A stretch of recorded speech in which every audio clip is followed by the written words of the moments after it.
कभी कभी जिंदगी किसी अजनबी की मुस्कान से भी खूबसूरत हो जाती है। मेरे लिए वो अजनबी था ईशान। मैं सिमरन 28 साल की, एक कॉरपोरेट कंपनी में टीम लीड। हर दिन काम, मीटिंग्स और डेडलाइंस के बीच जिंदगी एक सी लगती थी, जब तक वो मेरी नजरों में नहीं आया। पहली नजर और वो झिझक, ये सब कुछ 2 महीने पहले शुरू हुआ था। ईशान को मैं रोज देखती थी, हमेशा सुबह 10 बजे कॉरिडोर में मेरी डेस्क के पास से गुजरता था। उसके हाथ में लैपटॉप बैग, चेहरे पर हल्की सी मुस्कान और आंखें हमेशा जमीन की तरफ। शायद उसे लगता था कि मैं देख नहीं रही, लेकिन मैं नोटिस करती थी।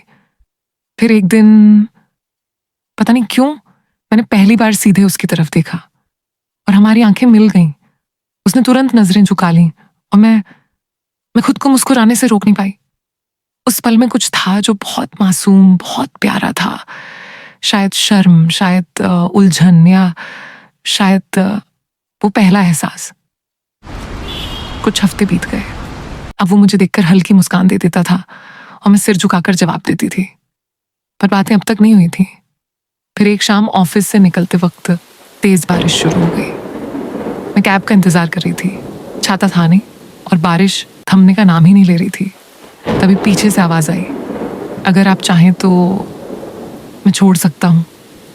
पीछे मुड़ी तो वहीं था ईशान, छाते के नीचे खड़ा, भीगते हुए, बिल्कुल फिल्मों जैसा सीन। मैं थोड़ी झिझकी, पर फिर हाँ कह दिया। हम दोनों छतरी के नीचे चलने लगे।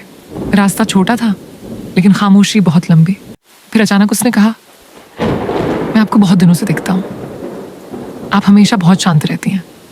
मैंने मुस्कुराकर कहा, और आप हमेशा जल्दी में रहते हैं। हम दोनों हंस दिए। उसी दिन हमने नंबर एक्सचेंज किए। पहली डेट और पहली पकड़। उसके बाद चैट्स शुरू हुई, ऑफिस में स्माइलीज, कैफेटेरिया में कॉफी। और फिर एक दिन उसने कहा, इस वीकेंड बाहर चलें, सिर्फ हम दो।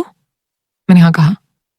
हम एक छोटी सी किताबों की दुकान गए, फिर पास के कैफे में बैठ गए। मैंने देखा वो बार बार कुछ कहना चाह रहा था, पर खुद को रोक लेता था। मैंने पूछा, कुछ कहना है? वो थोड़ी देर चुप रहा, फिर बोला, मैं बहुत दिन से आपको पसंद करता हूँ, पहले सिर्फ देखकर, फिर बातें करके, लेकिन अब दिल कुछ और चाहता है। मैंने उसकी आंखों में देखा, सच्चाई थी, डर था और प्यार भी। मैंने अपना हाथ उसकी ओर बढ़ाया। वो हंस पड़ा और फिर उसने मेरा हाथ थाम लिया। अब हम साथ ऑफिस आते हैं, एक ही कॉफी शेयर करते हैं और कभी कभी पुराने वो लम्हे याद करते हैं जब हम सिर्फ एक दूसरे को देखा करते थे। ईशान अब सिर्फ ऑफिस का वो लड़का नहीं है, वो मेरी कहानी है। अगर आप लोगों को ऐसी कहानियां पसंद आती है और अगर आप और सुनना चाहते हैं तो वीडियो को लाइक करके और चैनल को अब भी सब्सक्राइब करें। धन्यवाद।